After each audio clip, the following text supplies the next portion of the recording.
everyone at one point or another has been stung by an ending which hasn't lived up to the show you loved. Whether you're looking at movies, shows, or even books. But in today's video, I'll be taking you through a list of some of the most infamously terrible endings to beloved cartoons. Also, obviously, this is only an opinion, and of course, expect some good old-fashioned spoilers. Let's dive in. To kick things off, we have one of Cartoon Network's most popular shows, codename Kids Next Door. If you want my advice, don't run. Run?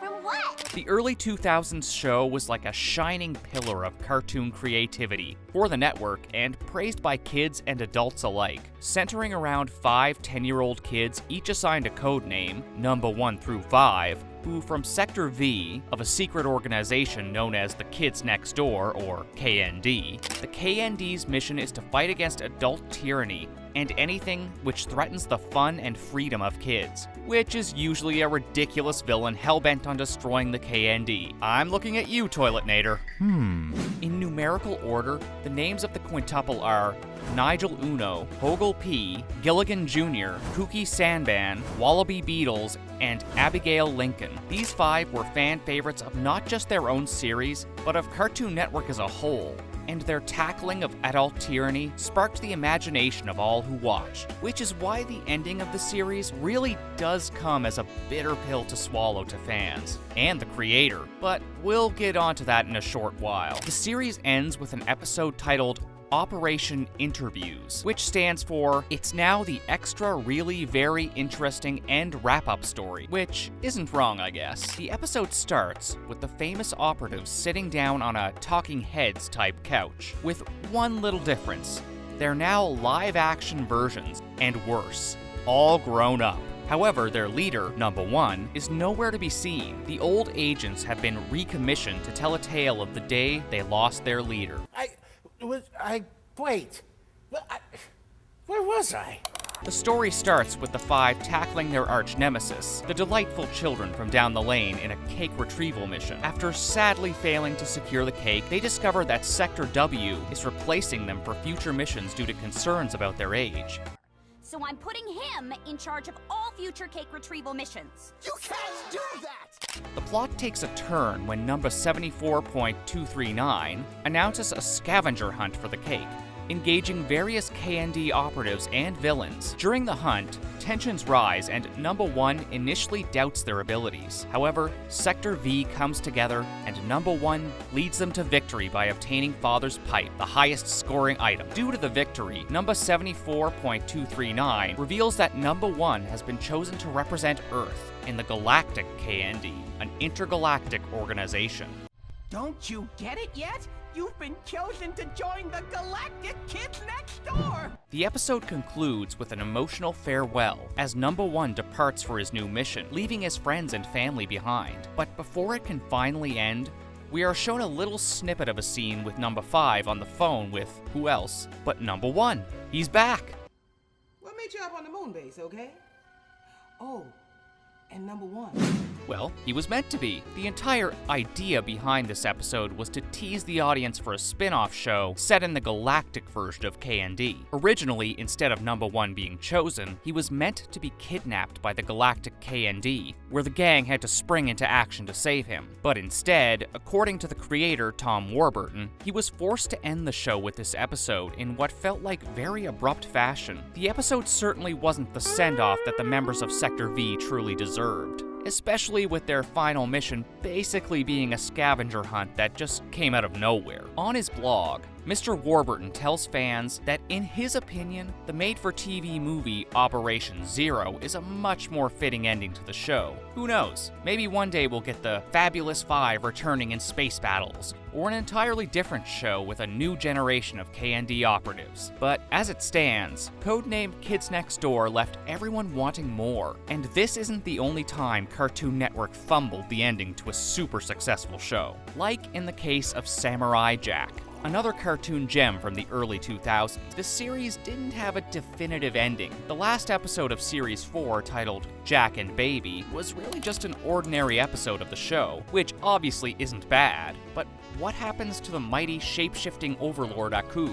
Does Jack manage to get back to the past? Will he fully avenge his father? All questions which were left circling in the minds of the audience. To be fair though, this episode clearly wasn't intended to be the end of the series, and wasn't billed as such either. Creator Genndy Tartakovsky wanted Jack's final samurai sword swing to be in a TV movie, which would have wrapped up all the odds and ends. However, logistical problems and a fallout with Cartoon Network over creative differences led Tartakovsky to basically say, if it can't be my way, it won't be any way, and cut ties with the Fast forward nearly 13 years later, Tartakovsky and Cartoon Network patched up their differences, but agreed that with its aged audience, Samurai Jack would be better suited to their subsidiary, Adult Swim. So after all this time, we finally get the Samurai Jack cherry on the cake, Season 5. Now more mature in theme, an aged Jack finally gets to defeat Aku and undo the evil and destruction in the world.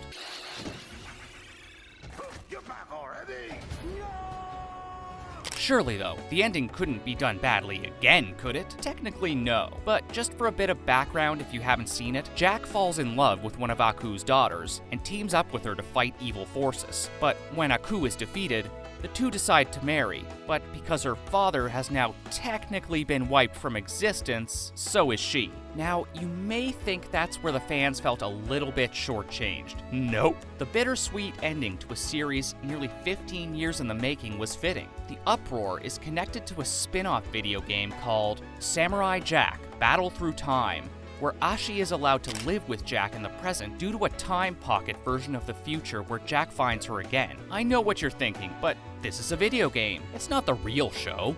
Well, according to Genndy Tartakovsky, he considers the ending to be the canon ending of the show, undoing all that emotion and tension which was marinating for nearly 13 years, all because of a video game.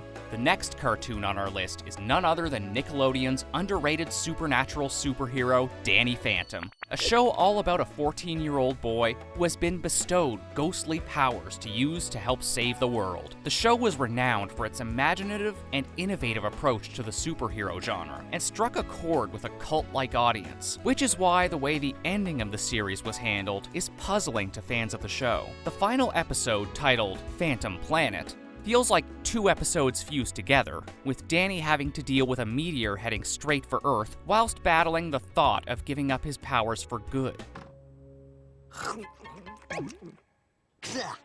Tofu.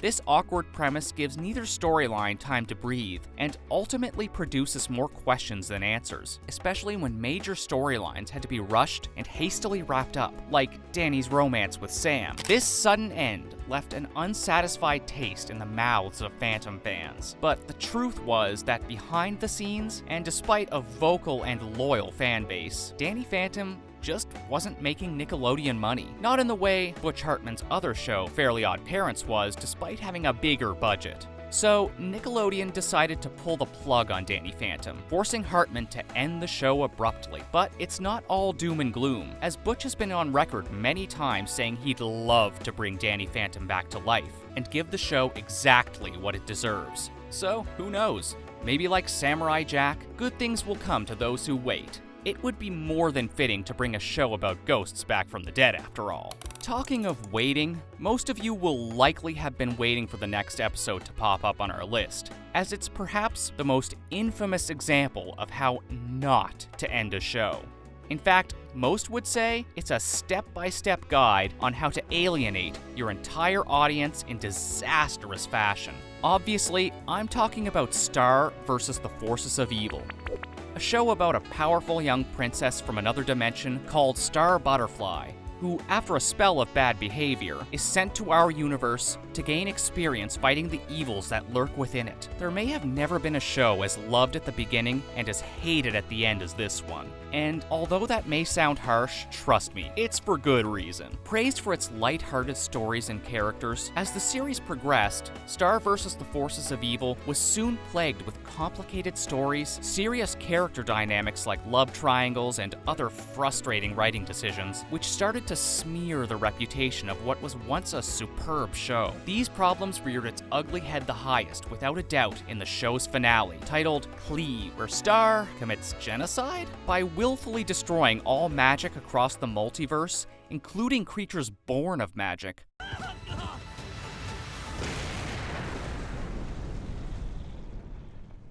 bang!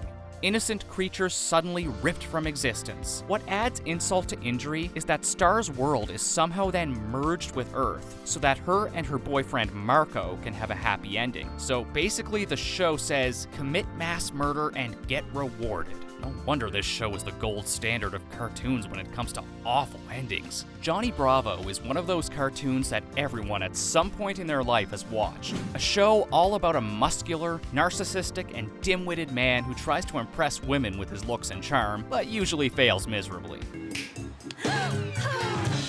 The ladies love the makeovers. But the ladies already love Johnny.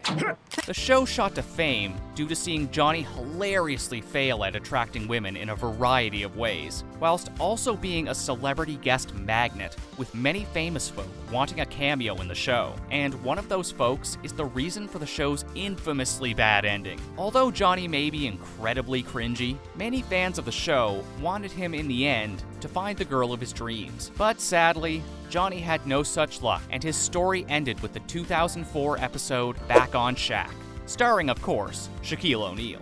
Normally, this would have been a great one-off episode with a funny celebrity guest, but to end the show? The episode basically revolves around Johnny becoming Shaq's basketball good luck charm. And well, there's none of that classic Johnny Bravo magic we'd come to love as an audience. It just felt like a total and complete sellout, with fans complaining that the episode was like a committee had chosen it for the final broadcast. You could argue someone as vain as Johnny doesn't deserve to find the love of his life, but I say, who are you to deny this hulking man with the voice of an off-brand Elvis? All I have to say is, hey y'all! In 2003, Cartoon Network released a unique cartoon based on a comic book series from the 80s, centering around 5 teenage superhero best friends who call themselves the Teen Titans. Suited to the boots and ready to go, the Titans team up, and Robin, Starfire, Raven, Cyborg, and Beast Boy use their unique powers to battle against the forces of evil. Teen Titans was a moderate success, however, and despite many people saying that the show was the best portrayal that the Titans ever had, after its 5th season, the series was brought to an end. Now, this ending isn't bad. It works as an ending, and I'm sure many people were satisfied with it, but for the avid fans, it was seriously frustrating, as it was obvious that storylines and character developments were rushed, and left you with a sense of what could have been. The final episode of the series, titled Things Change, ends with one of the biggest cliffhangers in cartoon history, which is a problem when you don't have a follow-up to it. The Titans are busy fighting the White Monster when Beast Boy notices a girl who resembles Terra, a former Titan who turned evil, then sacrificed herself to save the city and redeemed herself.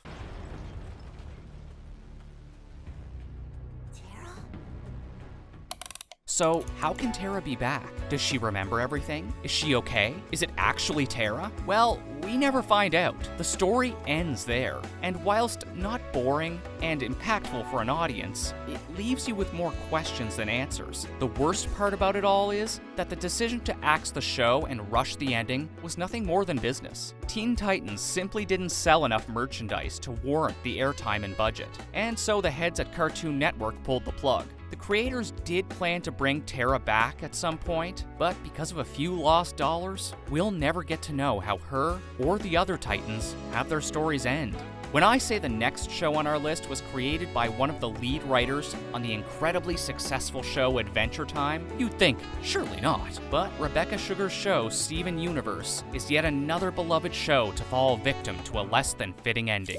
A show about the coming-of-age story of a young boy, Steven Universe, who lives with the Crystal Gems, magical mineral-based aliens named Garnet, Amethyst, and Pearl, in the fictional town of Beach City. Steven Universe, whilst wildly popular, was guilty at times of having inconsistent themes and characters which culminated in a finale that felt rushed, unearned, and making little sense compared to previous seasons. The finale itself is titled Change Your Mind, where the main villain, White Diamond, is basically just talked out of being evil. All that heroic foreshadowing, brilliant messages of right and wrong sprinkled throughout, all for the series to end in a whimper. Some fans say that's the right move, though as prior to the finale, Steven had already resolved his problems. And truthfully, going out quietly felt like the right move to some. Despite its popularity, Steven Universe faced backlash, but not for any creative or quality reasons. The show aired on Cartoon Network, a huge distributor of cartoons worldwide, and many of the countries Cartoon Network airs in were seen as more culturally conservative and rallied against the LGBTQ+ themes, which were openly explored in the show.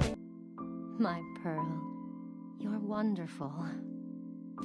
They threatened to cut the cord on the network if they didn't stop showing Steven Universe. And just like Teen Titans and Danny Phantom, the way Steven Universe ended was due to nothing more than money. I'd like to think if this was happening right now, Cartoon Network would have been firmer than they were in 2018 when the final series was in production. But we can't turn back time. But we can turn to another show whose ending left fans feeling unsatisfied and confused. That cartoon is sadly Foster's Home for Imaginary Friends. Yep, that's right. The eclectic madhouse of cartoon craziness was also guilty of leaving us on a sour note. The show is set in a universe where children's imaginary friends physically come to life. Once children outgrow them, the imaginary friends are relocated to the titular orphanage where they stay until other children adopt them. The home is run by the elderly Madame Foster, its lovable, kind founder, her rabid imaginary friend Mr. Harriman, and business manager and granddaughter Frankie, who handles day-to-day operations. Title is Goodbye to Blue, where Mac announces that he and his family are moving. Obviously, Blue panics and wants to spend one last day with his best friend before he leaves. He's packing up his belongings to move. The entire episode is very Blue-centric and doesn't have any closure for other loved characters in the show, which is only made worse when we find out that Mac is moving. But it turns out he's just moving into a different apartment in the same building. Blue, I'm not moving away. So that entire episode is just meaningless. So combining that with the lack of closure for other characters and subplots, and you have one of the most unsatisfying endings to a cartoon ever. The thing about endings is that they have to happen, and usually no one likes them. It's important to balance an ending, to say the right final goodbye to an audience who's cheered your characters on through their toughest moments, to stitch together as much closure as you can, and do justice to the shows that millions love. Sometimes it's not possible, as we've seen today, be it for money or creative differences. Maybe even the creators struggle to say goodbye sometimes. When I think about shows I love that have bad endings, I remember the destination isn't what's important. It's the fun, the friends, the ups and downs you've had along the way.